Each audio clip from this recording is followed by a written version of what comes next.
Cornerstone. Welcome to church.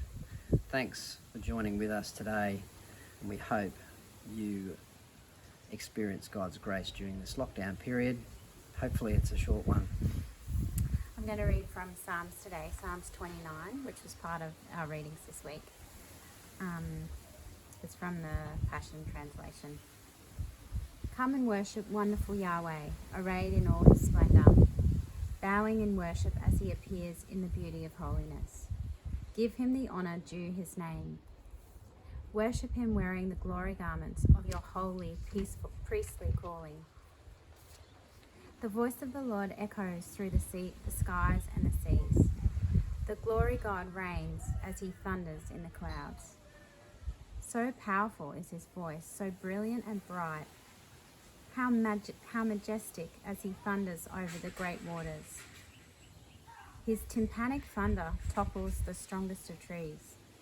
His symphonic sound splinters the mighty forests.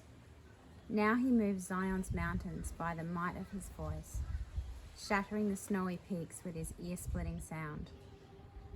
The lightning fire flashes, striking as he speaks. God reveals himself when he makes the fault lines quake, shaking deserts, speaking his voice. God's mighty voice makes the deer to give birth. His thunderbolt voice lays the forest bare. In his temple all fall before him, with each one shouting, "Glory, glory, the God of glory." Above the furious flood, the enthroned one reigns. The King God rules, with eternity at his side. This is the one who gives his strength and his might to his people.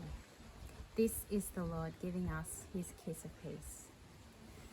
This was one of our readings this week, and I just was struck with the verses that speak about God's voice and how varied the descriptions were of hearing from God and what God's voice does and how it reflects his different characters.